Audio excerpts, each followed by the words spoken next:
Seguimos desarrollando esta idea del trabajo como fenómeno psicosocial.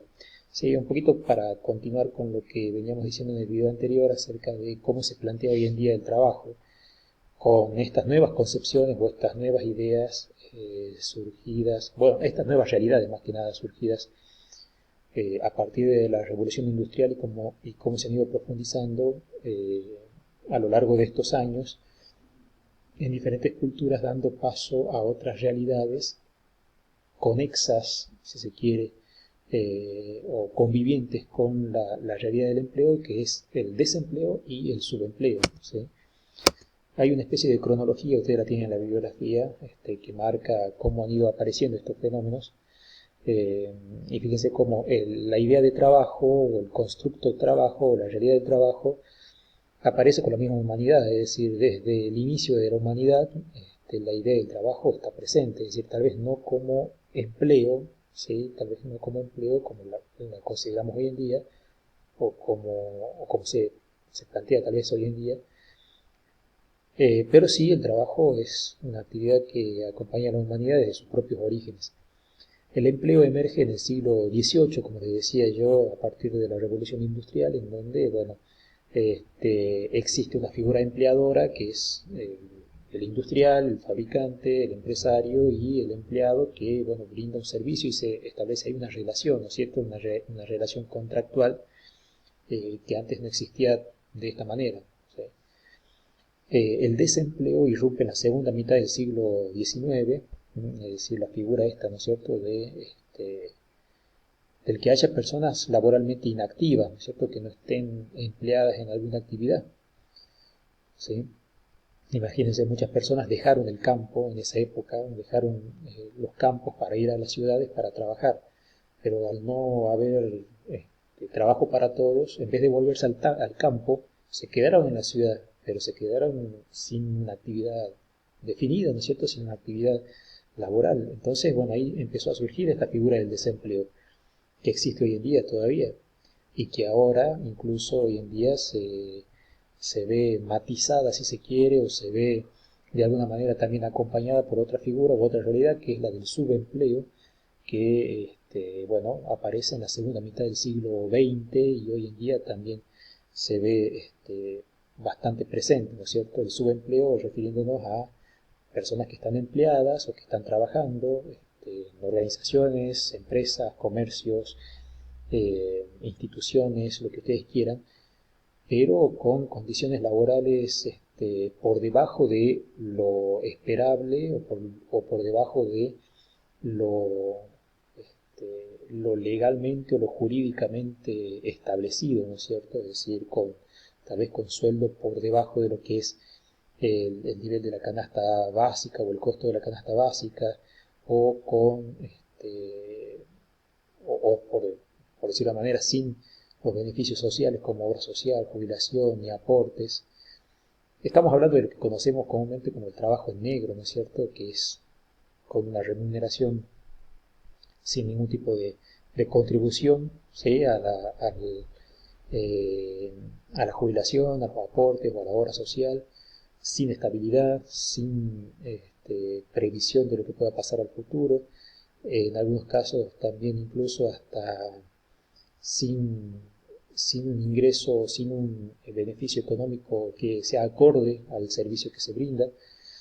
Entonces, fíjese cómo en determinados lugares y en determinadas regiones esa realidad se profundiza mucho más, de tal modo que incluso hasta es considerada como la norma, ¿no es cierto?, como la generalidad, que el trabajo sea en negro, ¿sí?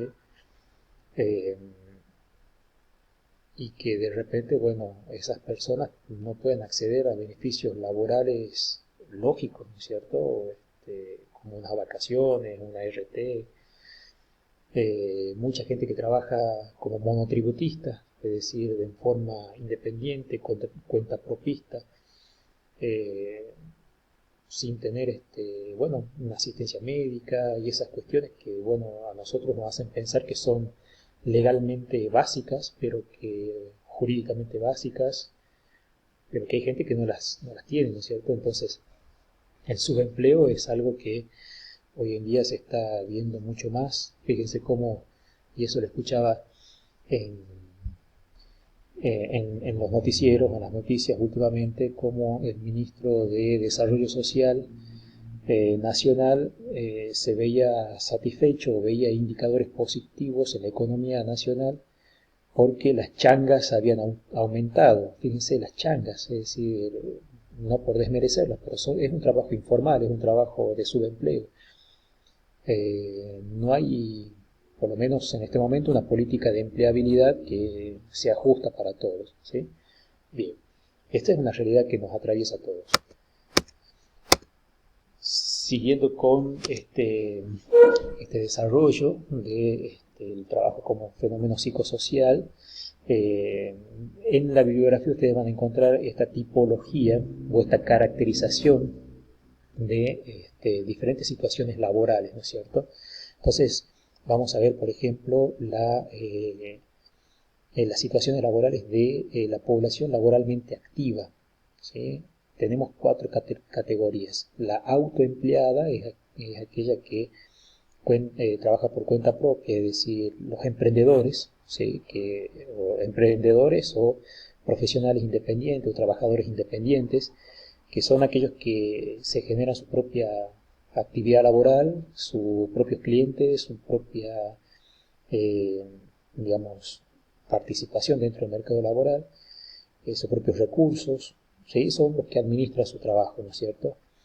La población empleada son aquellos que trabajan por cuenta ajena, es decir, asalariados, con algún contrato, que trabajan en alguna organización, en algún tipo de institución, empresa, como quieran llamarla. La población subempleada, que son aquellos que ocupan un puesto de trabajo de rango inferior a su categoría profesional o en condiciones de precariedad contractual, salarial o temporal. Esto que yo le decía, ¿no es cierto? Gente que trabaja para un empleador, pero en condiciones laborales inferiores a las que debería tener, ¿no es cierto? Condiciones laborales tal vez eh, sin respetar lo que jurídicamente se establece, ¿no es cierto? Y la población desempleada, es decir, población laboralmente activa, es decir, que puede hacer trabajos, pero que están desempleados ahora. Entonces tiene edad, capacidad y disponibilidad para la actividad laboral, pero carece de empleo. Desea ocupar un puesto de trabajo y así consta en el organismo correspondiente, donde su ficha está registrada y actualizada. Bueno, ¿a qué se refiere con esto? Que es gente que no tiene un trabajo ahora, pero que tiene la edad, la capacidad, la disponibilidad para realizar una actividad laboral, pero que no está trabajando. No por falta de voluntad, sino porque no tiene la oportunidad, no tuvo la oportunidad, no se le presentó la oportunidad, está desempleado. Siguiendo con el desarrollo de este cuadro o de esta tipología, tenemos la población laboralmente inactiva, ¿sí? Población laboralmente inactiva. En el cuadro anterior o en la diapositiva anterior teníamos el desarrollo o el detalle de la población laboralmente activa. Y en este punto debemos reconocer una subcategoría en donde intervienen otro tipo de poblaciones, ¿no es cierto? Dentro de las laboralmente inactivas. La preactiva, que son aquellos que se están preparando, si ustedes, por ejemplo, se están preparando para el mundo del trabajo, ¿sí? La pasiva consume, tiene edad y capacidad para estar laboralmente ocupada, pero ni está empleada, ni procura, ni desea estarlo. Es decir, lo que, por ejemplo, se conocen hoy en día como los jóvenes ni estudian, ni trabajan, ni tienen intención de hacerlo, es decir, son pasivos. La población paraactiva son aquellos que, bueno, ejecutan labores del hogar, eh, por ello participan más o menos activa y directamente en el proceso de producción, productivo, estando sin embargo oficialmente categorizada como ajena al mundo laboral. Esto tal vez no es tan así porque, bueno, hoy en día ya el trabajo doméstico está categorizado como un trabajo, casualmente tiene o está amparado por determinadas normas, determinadas reglas, determinados derechos que tienen que ver con las relaciones laborales, ¿no es cierto? Este, el trabajo doméstico adquiere la categoría de cualquier otro tipo de trabajo. La población desanimada está en condiciones de ocupar un puesto de trabajo, pero se resigna a la inactividad desesperanzada de encontrar el empleo que ya ha dejado de buscar. ¿Sí? Es decir, personas que bueno, tal vez han quedado sin trabajo y que han intentado mucho poder trabajar o volver a reinsertarse en el mercado laboral, pero bueno, sin éxito.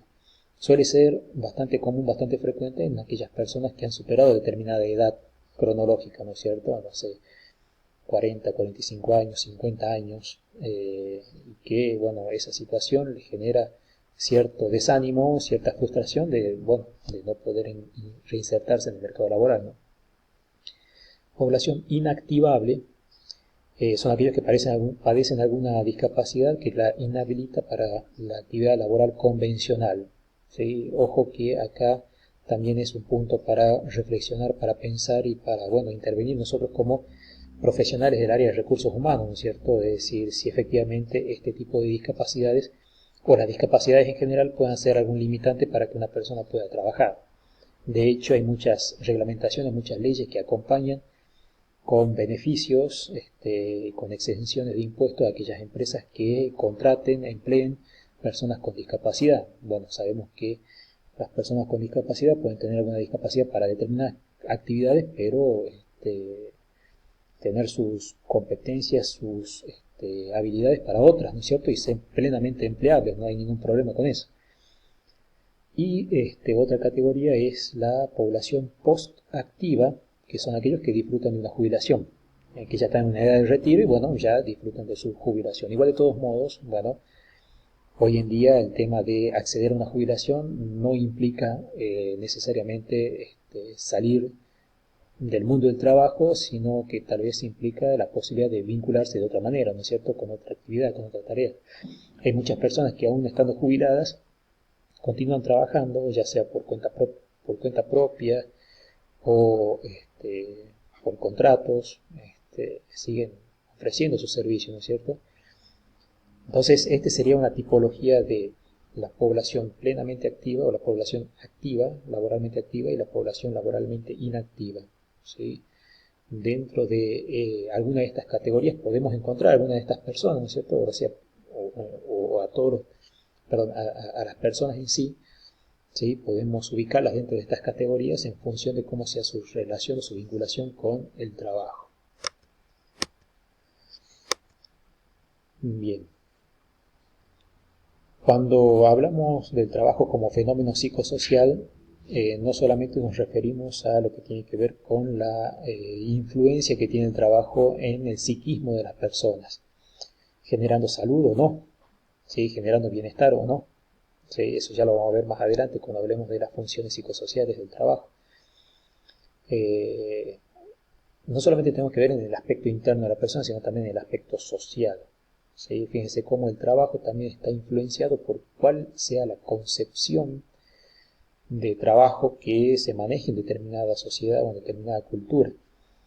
Yo les hablaba en diapositivas anteriores acerca de bueno, la diferencia que puede existir entre lo que es la cultura del trabajo o el trabajo para un japonés y el trabajo para un latino, ¿sí? O para un europeo, ¿sí? Entonces hay diferentes concepciones del trabajar y hay diferentes concepciones de lo que se denomina la cultura del trabajo, que la cultura del trabajo, para decirlo de alguna manera, son aquellos valores, principios que si se quiere, pone de manifiesto una determinada sociedad en relación al trabajo, ¿sí?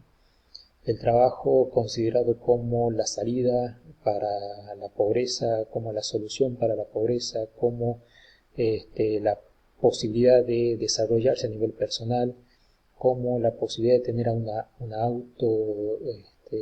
autorrealización a nivel personal, la posibilidad de ascender en la escala social, la posibilidad de acceder a determinados recursos, la posibilidad de acceder a la ciudadanía, es decir, la cultura del trabajo como, si se quiere, como un valor esencial dentro de la sociedad.